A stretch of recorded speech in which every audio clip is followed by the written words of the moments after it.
Welcome to this week's breakdown. Today we're diving into some seriously important stuff, the psychology of street fights. We're not talking about some sanctioned boxing match. This is the real deal, the kind of chaotic, unpredictable scenario nobody wants to find themselves in. But if you do, you gotta be ready.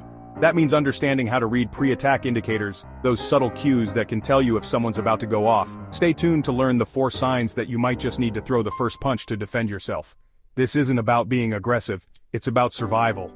Alright, so first things first, body language. It's like a secret language, man. Think about it. Animals do it all the time. A dog bares its teeth, a cat puffs up its fur. These are clear signals. Humans, we're not so different. We telegraph our intentions, often without even realizing it. In a potential street fight situation, being able to read these signals can be the difference between walking away and getting your ass kicked. Look for things like clenched fists, flared nostrils, a fixed stare. These are all signs of aggression, indicators that things are about to escalate. It's like they're winding up, getting ready to spring. Now, I'm not saying every guy who clenches his fist is about to throw a punch, but it's a piece of the puzzle, you know? You gotta take it all in.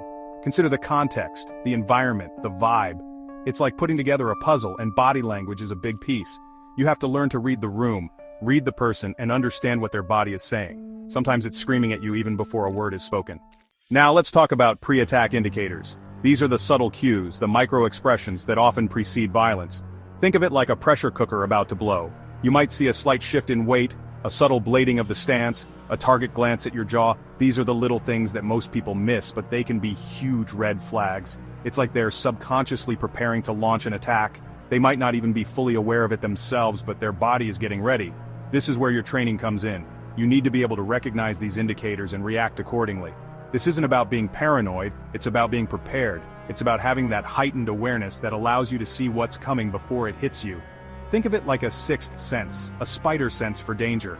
The more you train, the more attuned you become to these subtle cues, and the better you'll be at avoiding or de-escalating potentially violent situations. This is the stuff that can save your life. Chapter 3. Dominance in Space, the Cage Match Mentality. Let's talk about social dominance in confined spaces. This gets interesting, man. Think about animals in a cage. There's a hierarchy, a pecking order. Humans, same thing. In a confined space, like a crowded bar or a narrow alleyway, that dynamic gets amplified. People start jostling for position, asserting their dominance. Watch for things like invading personal space, puffed up chests, and loud, aggressive speech. These are all power plays, ways of establishing dominance. It's a primal thing, you know? Like 2 gorillas beating their chests. Now, most of the time, this is just posturing, harmless bravado. But sometimes it can escalate into violence. Understanding this dynamic can help you navigate these situations more effectively. It's not about backing down. It's about being aware of the power dynamics at play and making smart decisions. Sometimes the smartest move is to disengage, to walk away from the situation before it explodes. Other times, you might need to stand your ground to assert yourself. It's a delicate dance, man. Chapter 4. Situational Awareness. The 360-degree view. Finally, let's talk about situational awareness. This is crucial, folks. It's about being present, being aware of your surroundings, and constantly assessing potential threats. Think of it like having a 360-degree view of the world around you. Where are the exits? Who's around you? What's the general vibe?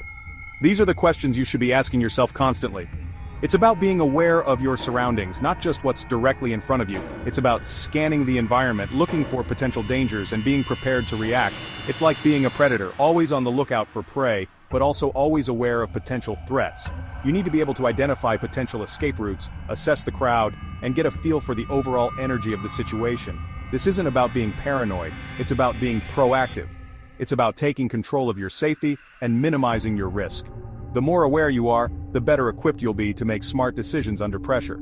This is the kind of awareness that can save your life. Outro, stay safe out there. Thanks for watching this week's breakdown. We covered a lot of ground today, but the key takeaway is this: awareness is your best weapon.